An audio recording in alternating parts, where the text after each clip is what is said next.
আমি doctor Kamal Hossain, interventional paediatric গ্যাস্ট্রোন্টোলজিস্ট। তো আজকে আমরা খুব ইন্টারেস্টিং একটা কেস নিয়ে আলোচনা করব। আমাদের পেশেন্ট আরাব, সে আমাদের কাছে আসলে 1 মাস আগে। তখন সে ভমিটিং নিয়ে আসছিল, প্রচুর বমি এবং জন্মের পর থেকে বমি হচ্ছিলো। আমরা মায়ের কাছ থেকে ওর একটু সংক্ষিপ্ত হিস্ট্রিটা শুনবো। আচ্ছা, আপনি বলেন তো বাচ্চা কী হয়েছিল এবং এই পর্যন্ত টোটাল হিস্ট্রিটা আমাদের একটু বলেন। স্যার, জন্মে হয়েছে, হওয়ার পরে 1 মাস পর থেকে ওর বমি করছে। বমি হওয়ার পর থেকে আপনার ওরে আমরা কুমিল্লা দেশে চান্দিনা কুমিল্লা দেখাইছি, কোনো রোগ ধরা পড়ছে না। এটা আমরা ঢাকায় চলে এসেছি, শ্যামলী হসপিটাল, শিশু হসপিটাল। দেখার পরে ওরা বলতেছে ওরা নিউমোনিয়া ছিল। নিউমোনিয়া থাকার কারণে ওরা ভালো হওয়ার পরে আপনার বাড়িতে পাঠাইছে, ওজন বাড়াই আসতে। তো ওজন বাড়িতে গেছি, যাওয়ার পরে আপনার ও এমন মরার অবস্থা হয়ে গেছে, এমন কম গেছে কি শুকাইয়া এমন অবস্থা হয়ে গেছে। তো তাই আমরা আর যাইতে পারছি না। তারপর ও 3 মাস পরে আবার গেছি, যাওয়ার পরে ওরে পরীক্ষা দিছে। পরীক্ষা দেওয়ার পরে স্যার বলছে যে এদিকে নাই, আপনি তারা ঢাকা মেডিকেল চলে যান।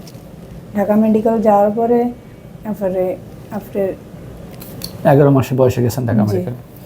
তা ঢাকা মেডিকেলে যাওয়ার পরে সময় কী সমস্যা ছিল? মেনলি বমি। যা খেতে তাই বমি করতো? জি স্যার। আচ্ছা, তখন ওজন কত ছিল ওই সময়?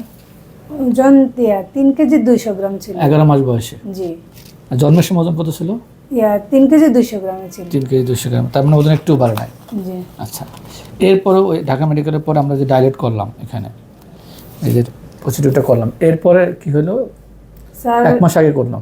জি। তারপরে স্যার খাওয়ার পরে আপনি মাশাআল্লাহ আলহামদুলিল্লাহ অনেক ভালো। কি করার পরে? স্যার এন্ডোস্কোপির মাধ্যমে? জি। আচ্ছা, আর এইবার আমরা দ্বিতীয়বার করলাম। এখন ওজন কত আছে ওর? 5 কেজি। 5 কেজি 1 মাস পরে আর কি। জি। এই আরাব আমাদের কাছে আসছিল সেই সময় অ্যাকালেশিয়া কার্ডিয়া। অ্যাকালেশিয়া কার্ডিয়া হলো যে আমাদের বুকের ভিতরে যে খাদ্যনালী আছে এর নিচের দিকে একদম বন্ধ হয়ে থাকে, কোনো রকম লিকুইড খাবার যায় কিন্তু ডাইলেট হয় না। তো কোনো রকম দুধ এরকম খেত, একটু বেশি খেলেই তার বমি হয়ে যেত। তো আসার পর আমরা অ্যাকালেশিয়া কার্ডিয়া ডায়াগনোসিস হওয়ার পর আমরা এন্ডোস্কোপিক ডাইলেটেশন করি ফার্স্ট টাইম। এটা করে হলো গিয়ে 9 ক্লোজ করে দেখা।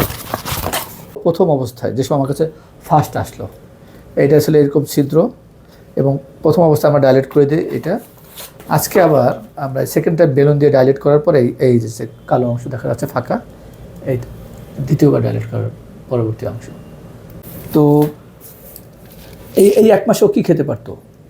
1 মাস বুকের দুধ, হ্যাঁ, আর অল্প অল্প করে সুজি। আচ্ছা, অল্প সুজি খেতে পারতো। এটা তো আগে খেতে পারতো না? জি। আচ্ছা, 1 মাসে সে মোটামুটি দুধ সুজি খেতে পারতো, এবং যার কারণে এই 1 মাসে সে 1800 গ্রাম বেড়ে গেছে। এবং এখন আমরা ডাইলেট করে দিলাম সেকেন্ড টাইম, আশা করি হয়তো আর নাও লাগতে পারে ডাইলেটেশন। এখন ইনশাল্লাহ সে সব খাবারই খেতে পারবে।